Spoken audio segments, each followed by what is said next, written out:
చెప్పండి. ఈరోజు యూట్యూబ్లో కానీ మెయిన్ మీడియాలో కానీ మారి మోగుతున్న పేరు ఏంటి అంటే గరికపాటి గారు. నిజంగా ఇది ఇప్పుడు ఏదైతే ట్రోలింగ్ జరుగుతుందో అది కర్మఫలం. తను మాట్లాడేది ఏదైతే వ్యంగ్యంగా ఉందో అది మేబీ అక్కడ వాళ్ళు కాబట్టి కొంచెం అలా ఉంటుంది, ఆంధ్ర వాళ్ళు కాబట్టి కొంచెం ఆ భాషని అలా ఉంటుందేమో, మనకు తెలీదు. కానీ అది అందరికీ నచ్చాలి కదా. సో అందరికీ ఒక ఛాన్స్ దొరికింది, గరికపాటి గారిని వేసుకోవడానికి అందరూ వేసుకుంటున్నారు. అయితే నేనేమంటానంటే ఏదైతే జరిగిందో తన సొంత జీవితంలో జరిగింది, దానివల్ల నాకు కానీ మీకు కానీ ఎలాంటి ప్రయోజనం లేదు. అవునా? చాలాసార్లు మనం ఖాళీగా ఉన్నప్పుడు కానీ ఏదైనా పూజ మన ఇంట్లో ఉంది అనగా మనం ఏం చేస్తామంటే అరే గరికపాటి గారు ఎలా చెప్పారు అనేది ఒకసారి మనం వెళ్ళి రిఫరెన్స్ తీసుకుంటాం. అవునా? మూఢనమ్మకాన్ని కూడా నిర్మూలించడానికి గరికపాటి గారు చాలా కష్టపడుతున్నారు. అవునా? అంటే అది కూడా అందరూ ఒకేలాగా ప్రజెంట్ చెయ్యలేరు. ఇంకొకటి, నేను చెప్పేది మీకు నచ్చవచ్చు, నచ్చకపోవచ్చు.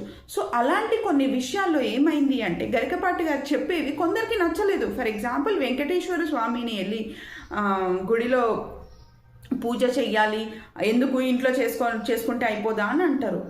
ఇట్ ఈస్ కొంచెం మనము నిజంగా ఇది ఎంతవరకే పాసిబుల్, తిని చెప్పింది ఎంతవరకు మనం తీసుకోవచ్చు అనేది కూడా ఆలోచించాలి కదా. అయితే ఫస్ట్ నేను కూడా వ్యతిరేకించాను, ఎందుకంటే ఒక ఆమెకి అన్యాయం జరిగింది కాబట్టి. అయితే రాను ఆమె వీడియోస్ ఫాలో అవుతుంటే ఏమవుతుంది అంటే గరికపాటి గారి ఫేమ్ ఏదైతే ఉందో దాని మీదే దెబ్బతీస్తున్నారు అంతే. ఎందుకంటే ఆమె ఏం చెప్తుంది, నేను మొత్తం స్పిరిచువాలిటీలోకి వెళ్ళిపోయాను, ఈ సమాజంతో నాకు పని లేదు. మరి ఇలాంటిది ఒక విషయం తీసుకొచ్చి డిస్కస్ చేయాల్సిన పని కూడా లేదు కదా. సో ఎక్కడో కొంచెం రాజకీయం జరుగుతుంది అని నాకు అనిపిస్తుంది. అలా అని నేను పూర్తిగా గరికపాటి గారు కరెక్ట్ అని నేను చెప్పట్లేదు. అవును, కొన్ని విషయాలు నాకు నచ్చదు, తను ఏదైతే ఆడవాళ్ళ గురించి మాట్లాడతారో నాకు నచ్చదు.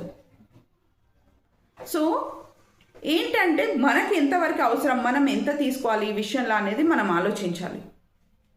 ఇక్కడి వరకు నా వీడియో చూసినట్టయితే ప్లీజ్ సబ్స్క్రైబ్ చేయండి. నా కంటెంట్ నచ్చితే లైక్ ఇవ్వండి.